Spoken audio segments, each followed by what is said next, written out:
Thank you very much. And that's the BBC News at 6. It is time now for us to join our colleagues for the news wherever you are. Good evening.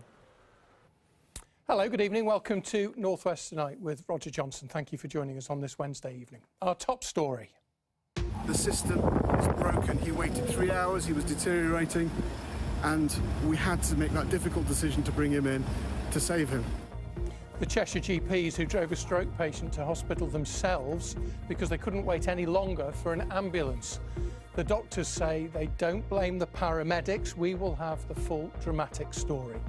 Also tonight, the law firm that advertised no win, no fee, but its clients found themselves with legal bills of tens of thousands of pounds. Michael Owen explains his family's heartache after son James lost his sight. It's very difficult. You want to take all the pain away. You want to swap, with him. If I could give him my eyes and we'll do a swap, then I would tomorrow, of course.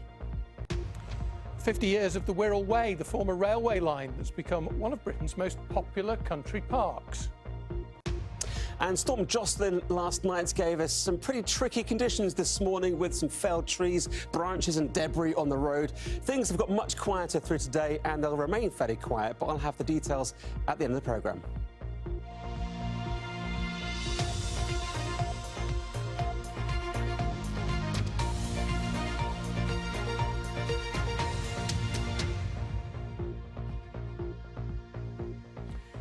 The system is broken. That was the verdict of a Cheshire GP last night on the NHS Accident and Emergency Service. He'd been told he'd have to wait 3 hours for an ambulance to pick up an elderly man who'd collapsed in his surgery, having had a stroke. So the doctor got in his car and drove the man to hospital to save his life. A&E is under huge pressure. In the past few days, we've heard about a patient waiting 36 hours on a trolley in a corridor, while we have all been urged to only use ambulances and A&E in absolute emergencies. Here's our health correspondent, Jill Dummigan. We've been waiting for 3 hours now for an ambulance that should have been here within 30 minutes for a lovely gentleman who is unfortunately clinically deteriorating. I'm really worried about him, and we've taken the really difficult decision to get him to the hospital ourselves. Desperate measures. These GPs say they filmed themselves to draw attention to the problems of the NHS. That's the situation we're in, and it really isn't the ambulance service's fault. It's not the hospital's fault. They're rammed, every single part of the NHS is stretched yet again. Dr. Fari Ahmed was one of the GPs taking the patient to A&E. You could see his oxygen levels were dropping, his pulse was racing, so he was getting worse. Were you worried about him at this stage? I was very worried about him. Last night we reported that Wiston and Southport hospitals had announced they were under extreme pressure at full capacity. After that, a viewer contacted us about her own experience in Southport with her husband John earlier in the month during the junior doctors' strike. He was triaged, he was given a drip, he was given pain relief, and then we waited for a consultant. The consultant did see John quickly. He had a scan and waited to be admitted. He was moved onto a corridor in A&E, and that is where he stayed for his entire time that he was in Southport, which was 54 hours before he was discharged. He was well looked after by the staff, who were incredibly busy. The North West Ambulance Service says they're seeing a spike in emergency calls. We've certainly seen it over the last couple of weeks with COVID and with flu, but also what we've seen, unfortunately, is that our hospital systems are under enormous pressure. So when ambulance clinicians are not held in emergency departments, or indeed outside emergency departments, then we can get to patients on time.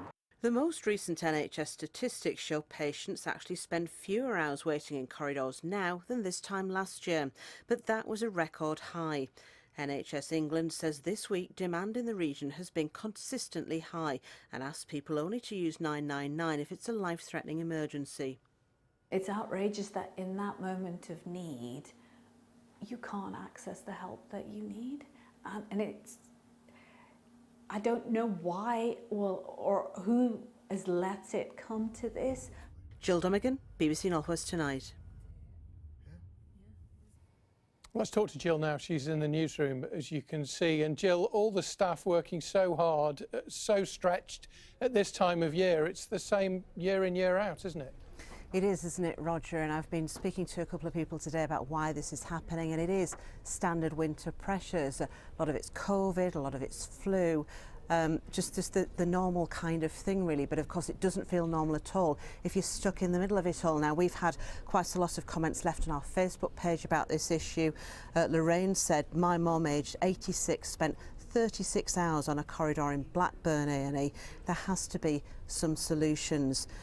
Pat said, my elderly family member with severe learning difficulties was on A&E for almost 2 days, was then discharged too soon and was readmitted the same day. Staff great, but run off their feet. Kath also got in touch, and she said, my mother waited for 68 hours in the corridors on a trolley bed before getting a bed on a ward. She's 88 and has dementia too.